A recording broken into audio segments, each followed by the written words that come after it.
Summer is supposed to be an opportunity to slow down, but when you look at your kids, you can't help but notice that your kids are growing up fast. Help them build independence as they grow with Greenlight. Greenlight is a debit card and money app for families, where parents can keep an eye on kids' money habits while kids learn how to save, invest, and spend wisely. It's the easy, convenient way to raise financially smart kids. Get your first month free when you sign up at greenlight.com/Spotify.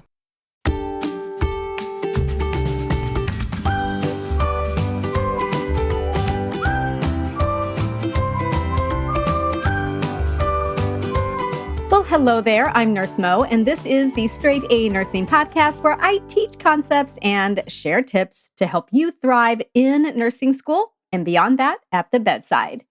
Today, I am continuing my Ask Me Anything series, which I am doing over the summer. This is actually the last one in this series, but don't worry, I will do this again at another time. Before we hop into these great questions that were sent in, let's take a quick moment for our listener shout out. This shout out goes out to Shelly, who says, I encourage any pre-nursing school student to complete the Crucial Concepts Boot Camp. Not only did this program give me something productive to do in between my last semester of pre-nursing and nursing school, I also feel incredibly prepared for what's ahead. Nurse Mo has also made me feel completely comfortable with dosage calculations, and I'm usually not a math person. I cannot thank her enough for the amount of effort put into this program, and I hope everyone seeks it out for themselves. I know I'll be coming back to it time and time again.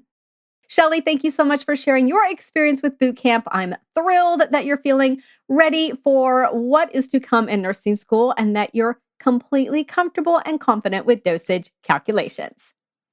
Alrighty, let's dive into these great questions. So we're going to be talking about nursing school textbooks, staying engaged with remote learning, prepping for pharmacology class, and tackling math anxiety. So this first question is, should I use physical textbooks or digital books? Which is better? And this question actually comes up all the time, and I have some thoughts on this. So I love a physical book.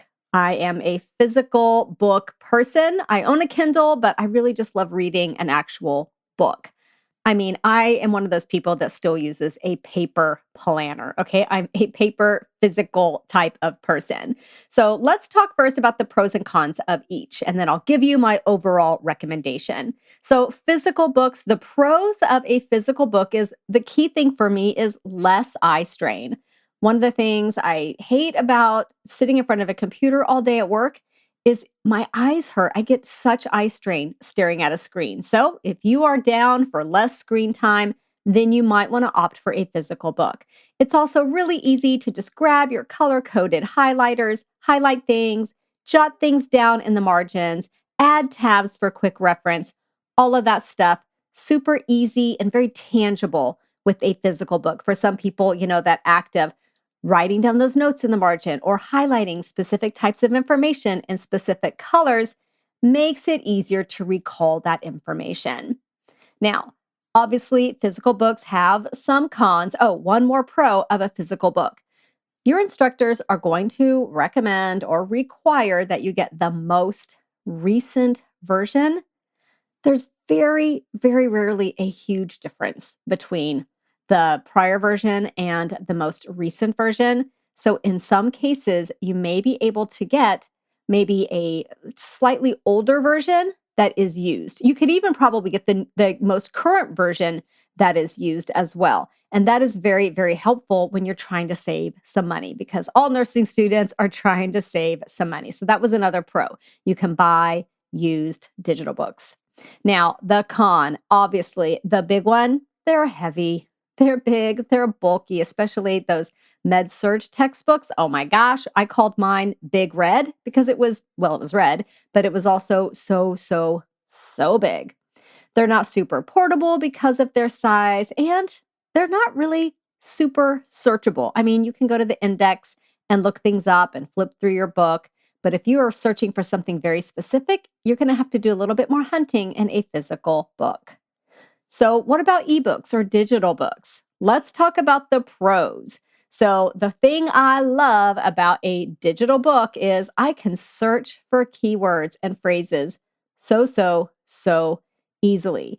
And if you like highlighting text, guess what? You should be able to still highlight text in your ebook. And in some cases, you can add little notes. I've even seen some digital versions where you can make flashcards of things, just all kinds of really cool, like techie type stuff. You can look up a word you don't understand by, with some readers by clicking on it. So, really cool stuff with a digital book.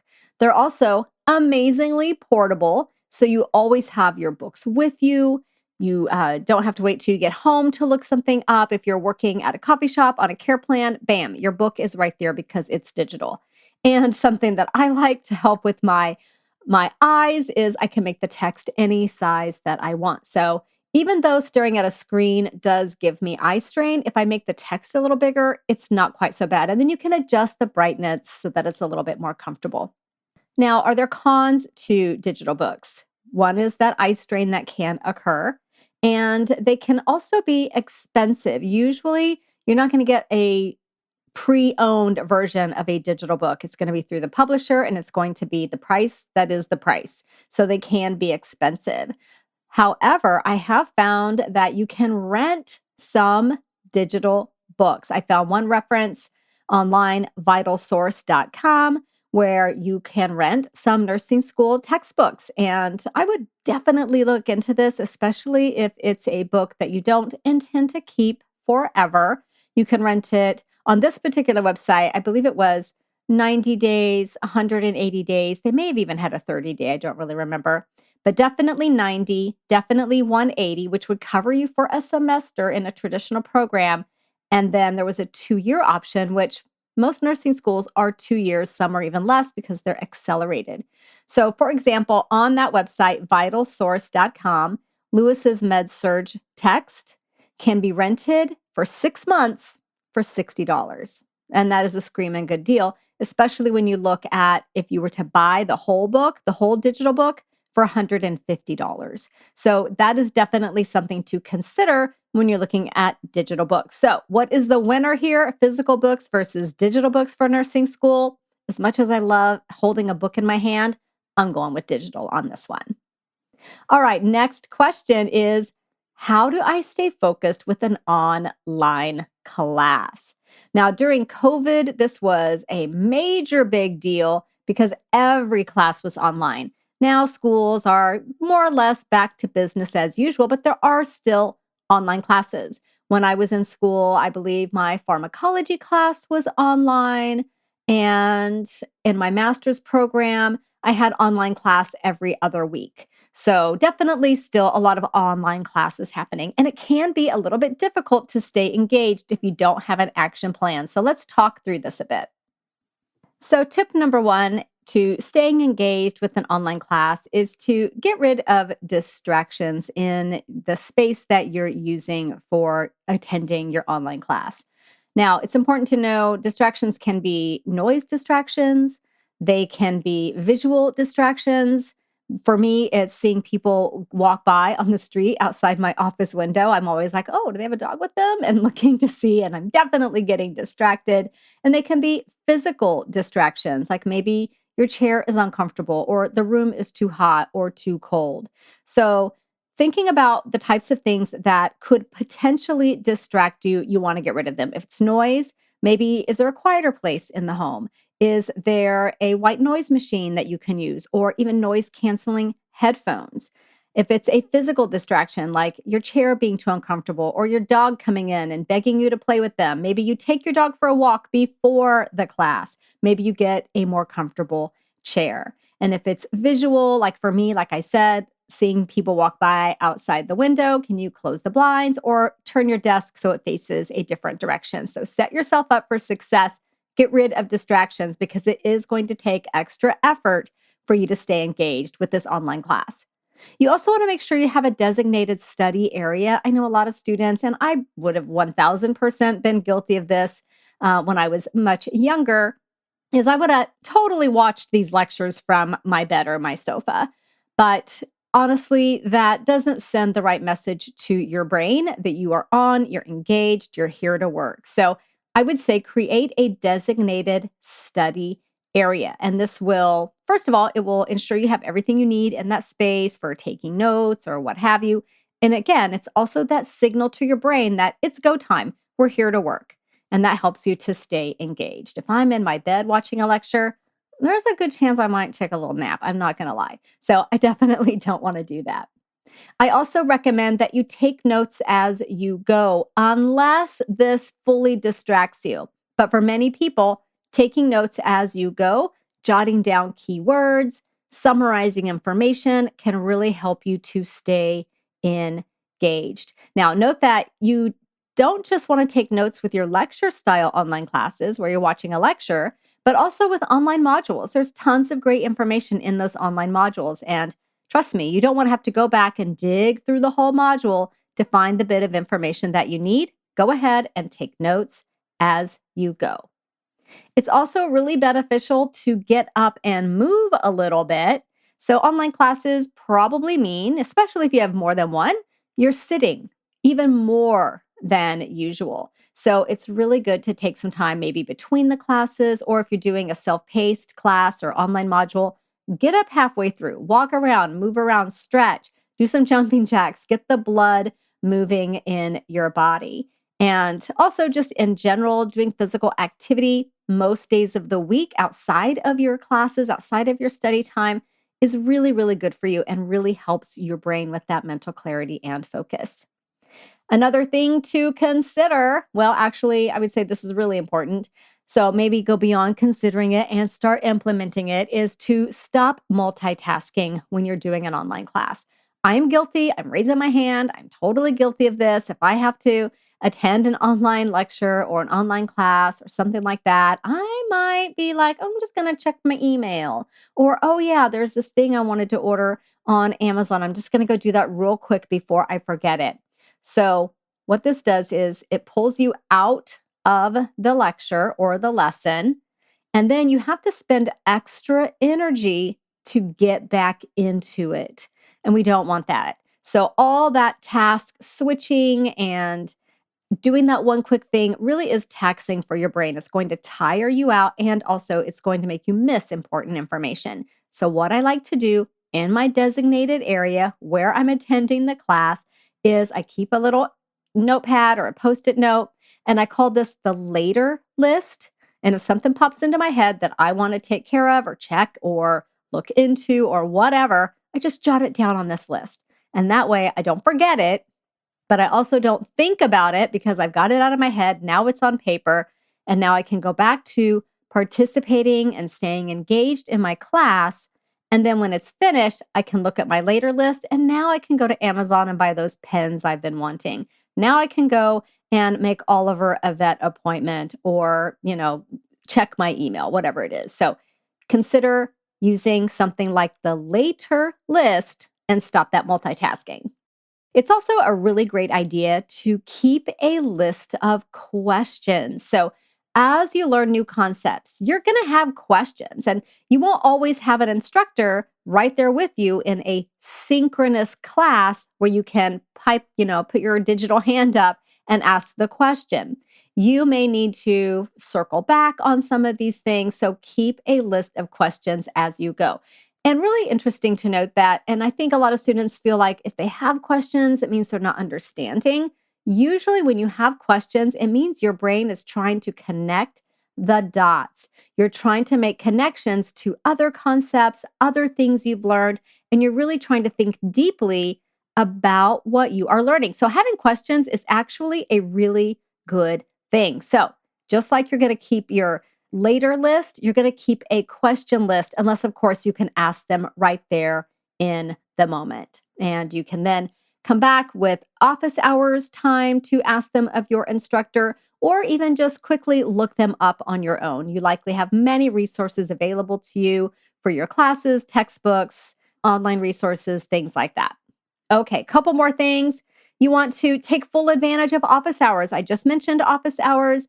You want to take full advantage of that and full advantage of synchronous classes. So when I say a class is synchronous, that means you're online, the instructor is online, they're in their office, you're in your designated study space, and they're delivering a lecture to you remotely in real time. You're synchronized. If it's asynchronous, they've either uploaded a lecture that they've given previously, some kind of lesson like that where you kind of watch it on your own time, but the instructor isn't there with you. It could also be an online module through some learning platform. So if you have synchronous classes, and yes, your instructor may say, I'll make the recording available, and you might think, oh, I'll just watch it later.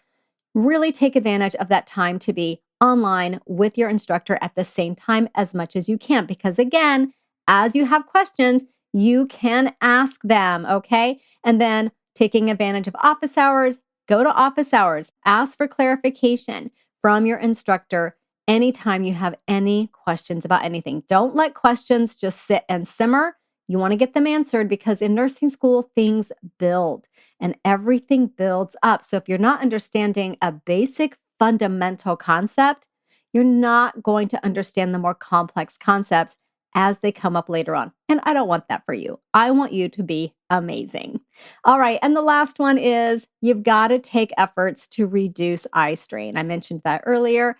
When I'm looking at a computer all day, like at work, I feel like I stare at my computer a lot. It drives me crazy. I work in the recovery room and you've just got your patient there, they're recovering from surgery, and you've got all this documentation and things to look at. And I feel like I stare at a computer about 7 hours out of my 8-hour shift, and eye strain is a thing. So staring at that computer screen, really, really fatiguing for your eyes, gives you overall fatigue, and it can also cause headaches. For me, I get headaches and I get cranky and I get tired. So you want to make sure your screen is about 2 feet away. And then you want to adjust your screen settings. I mentioned earlier when I was talking about ebooks to adjust the brightness and all of that. Do that with your computer monitor so that you get to kind of like that sweet spot, that most comfortable place. You could try blue light glasses, which can help. And you also want to follow the 20-20-20 rule. So what this is every 20 minutes, you're going to take a 20-second break and look at something 20 feet away. And that helps rest your eyes for a moment and can really help reduce eye strain. You can also use lubricating eye drops periodically if your eyes get really dry. You want to make sure you're blinking. I would do lots of good blinking while you're doing your 20-20-20 break. And I want you to give those things a try and see how it feels to help reduce your eye strain. Another thing you can do is use a humidifier in your workspace because eye strain overall is going to pull you out of that engagement with your online class because you're going to be fatigued and you might possibly even have a headache. And we definitely don't want that. So give these things a try. And I know I talked about a lot of tips here. You can get all of these tips in my 20 Secrets of Successful Nursing Students guide. It's got 20 secrets, and this was just one of the 20. So you can get that at straightanursingstudent.com/secrets. And then you'll get that guide sent to your email inbox absolutely free. It's full of other secrets, obviously other tips, workbook items. Like it's kind of more like a workbook. It has actionable things that you can do and think about as you are getting ready for an amazing semester of nursing school. All right, so let's take a quick break. When we come back, we'll talk about prepping for pharmacology and dealing with that pesky math anxiety. I recently went camping, and the most important things on my packing list were bathing suit, sun hat, and of course, some wine to share with my fellow campers. And with my wines from First Leaf, that last part was so easy. I grabbed a couple of bottles from my fridge, and since they were from First Leaf, I knew they were going to be good. And that's because First Leaf isn't your standard wine club. It's so much better. Instead of getting what a standard wine club is promoting that month, I get a personalized selection that is customized just for me and my tastes. So I know I'm always going to enjoy the wines that First Leaf hand picks for me, like the Wisdom Point Grenache Rosé from South Africa. So refreshing on a hot summer day.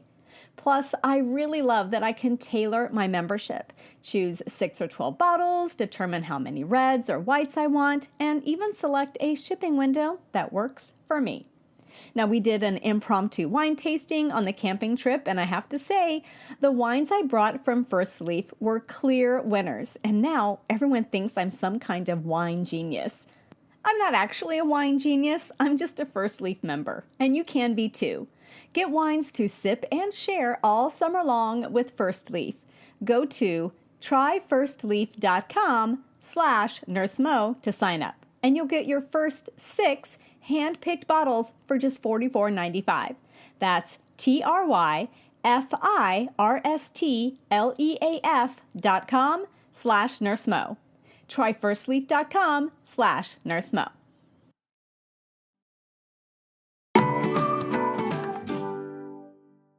Now, this question comes up a lot, and that is, how do I prepare for pharmacology? So if you spend any time in, like, say, a nursing student Facebook group or something like that, you're going to see this question asked a lot, and you're going to see some really bad advice come through. And probably the worst advice is to start randomly memorizing drugs. Because let me tell you, A, super boring. B, if you're a brand new nursing student, you have no context for drugs, drug classes, medical conditions, none of it. So just memorizing drugs completely out of context is going to be massively draining and not really make a lot of sense. So I don't recommend it. So even if other students tell you to do this, just say, you know what? Nurse Mo says that's terrible advice. I'm not going to do that. I'm going to prepare in other ways instead. So what I suggest for pharmacology is to review some key physiology concepts. And I say this all the time, that having a strong background in physiology, which, as you know, was one of your prerequisite classes, A&P is a prereq, having that strong background in physiology, absolutely crucial for nursing school. So if A&P was more than a semester ago, meaning you didn't just finish it, but it was more than one semester ago, you need to review A&P. So here are the key things to review from that class for pharmacology. One of those is that RAS pathway, the renin-angiotensin-aldosterone system. This system comes into play with medications aimed at affecting blood pressure. So if you're giving your patient a blood pressure medication, it's really helpful to understand how and why it's working. And a lot of these medications affect that RAS pathway. A great example is lisinopril, which is an ACE inhibitor. All right, next thing to review is the autonomic nervous system. Don't hate me, but yes, you do need to review the ANS because understanding it is key. Recall that the ANS, or the autonomic nervous system, includes the sympathetic nervous system, which is that fight or flight response, and the parasympathetic nervous system, which is that rest and digest. And yes, I do cover a review of RAS and ANS and some other things that I mentioned here today in Crucial Concepts Bootcamp, which you heard Shelley mention at the top of the episode.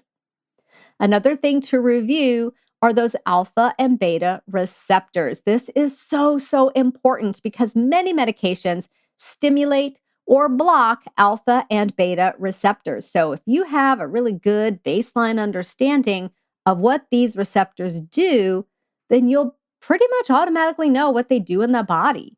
Examples are the drug metoprolol, which is a beta blocker, and phenylephrine, which is an alpha-1 agonist. So if you learn your alpha and beta receptors, if somebody comes along and says, we're going to give this patient a beta blocker, then you understand it. You know what it's going to do.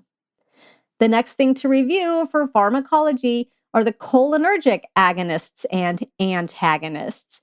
Cholinergic agonists are used to treat myasthenia gravis and Alzheimer's disease, while anticholinergic medications treat things like bradycardia, like the medication atropine treats bradycardia.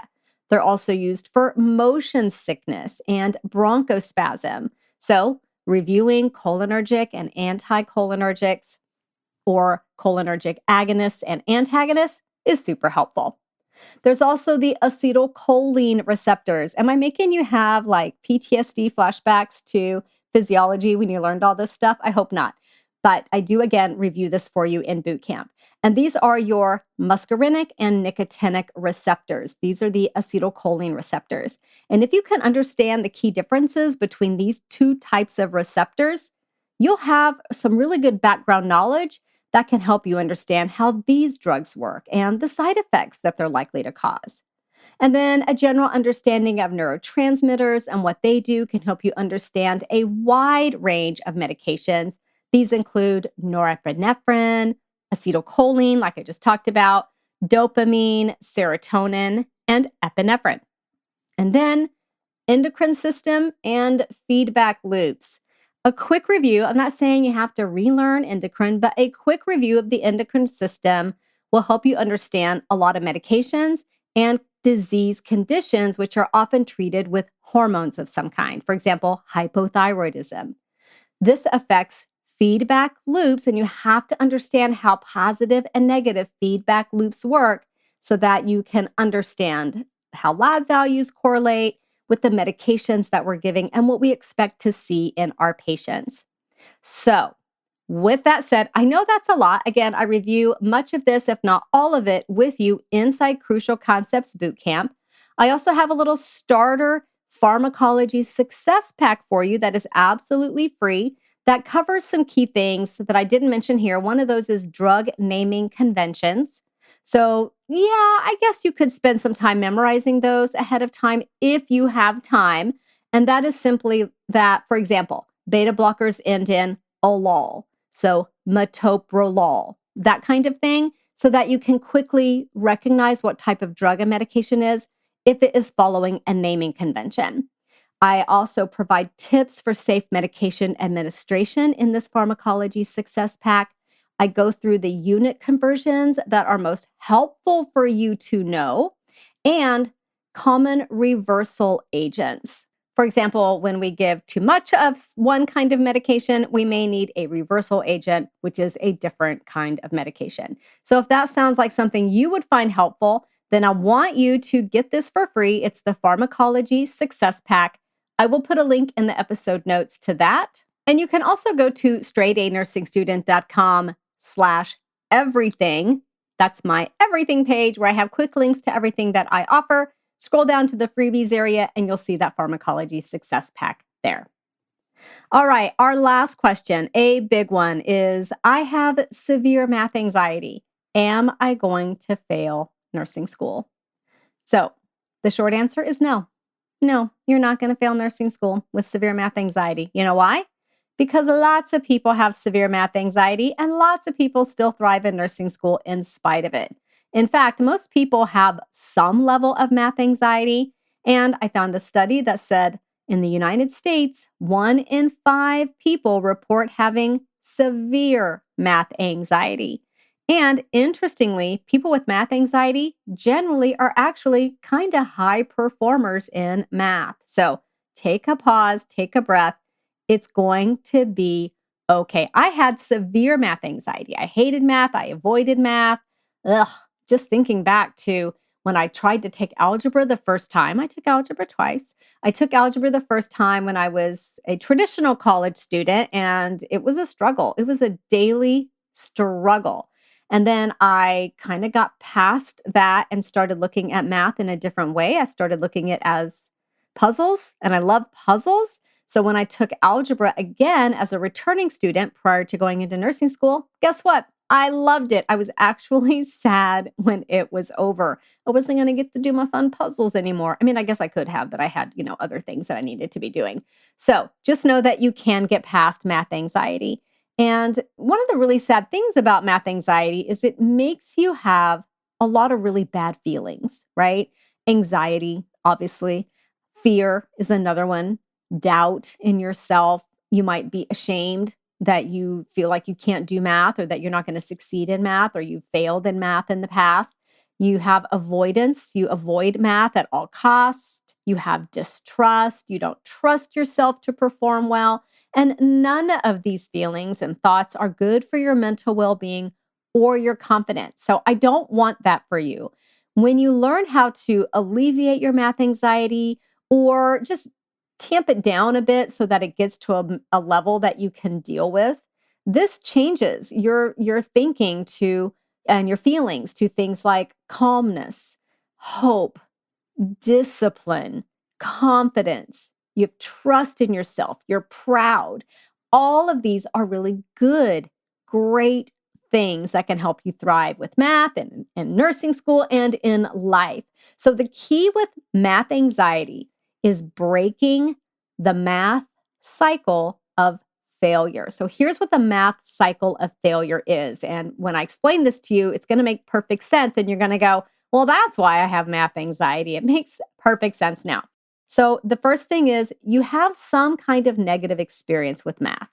Now, this could be a million things. And for a lot of us, this stems from childhood when we were learning math in school. So, that negative experience might be maybe your teacher makes a comment about your math performance. Maybe you have to stand up in front of the entire class and do a long division problem and you're freaking out. Oh my gosh, I would probably have nightmares about that if I had to do that right now. No, thank you. Maybe your negative experience was you come home with your math homework and your parents say, I never use algebra. Why are they teaching you algebra? I don't even use that. That's worthless. That's a negative experience. Anything negative around math is going to plant this little seed into your brain that math brings up icky feelings, and our bodies, our brains, our minds, our hearts want to avoid icky feelings. So the next stage in the math cycle is math avoidance. We have a negative experience, and then we have math avoidance. So we avoid taking math classes whenever possible. Like in high school, I took the bare minimum of math classes. In college, I took the bare minimum, just what I had to do to get my degree. We avoid math. And when we do have to, do some math, maybe we have a math class, for example, we don't prepare well because we're avoiding doing math. I don't want to do math problems. I don't want to practice. I don't want to do my homework. I'm going to have poor preparation, and then I'm going to take the test. And guess what? I'm going to have a poor performance. And what does that cause? A negative experience. And then we avoid math, and then we have poor preparation, and then we have a poor performance, which is a negative experience. And it is a cycle of failure. But the good thing is we can break this math cycle of failure. And it really starts, well, it can start really anywhere along this pathway. And when I teach students how to do dosage calculations, I start in the most basic step-by-step way so that right from the very beginning, students are having positive math experiences. And then from there, we start breaking this math cycle of failure. So, how do we break the math cycle of failure? How do we have good math experiences, which basically is understanding concepts and getting to the right answer? So, the key to this is consistency and reliability.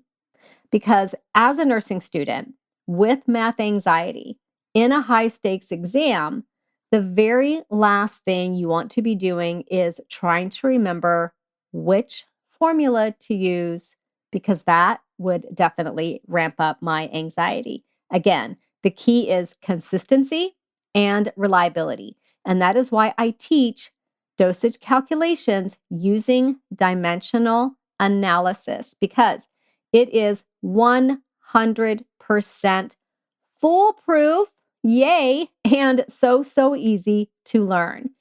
However, you will hear students who say, "Oh, DA didn't work for me," or "dimensional analysis didn't work for me." And most of the time, when I look at, okay, like, why isn't it working for you? The key to this is they're looking at dimensional analysis or dosage calculations questions as math problems. But guess what? I'm going to blow your mind right here. They're not math problems. Dosage calculations are not math problems. They are puzzles to be solved. A dosage calculations question is going to place you in a clinical scenario at a point in time where you have to make a decision about how much medication to give your patient. And there are distractors and loads of information and all these factors. So you can't just look at it and think of it as a math problem, because students who look at dosage calc as math problems and they're using dimensional analysis, what they do, and this is why DA doesn't work for them, is they just start plugging all the numbers in. Every number they see in the question, well, they figure it's got to go in here. They provided a number. This is a math problem. I'm putting in all the numbers.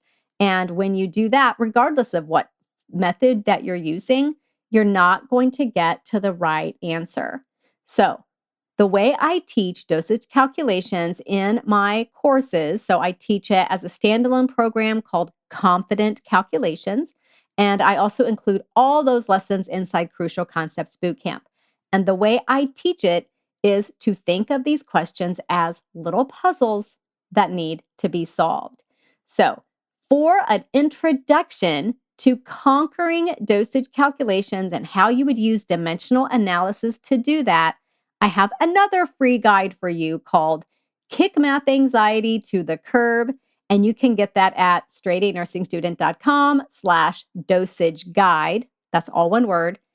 And I will also link it in the episode notes. You can also go to that everything page, which is just straightanursingstudent.com/everything, and find it there as well.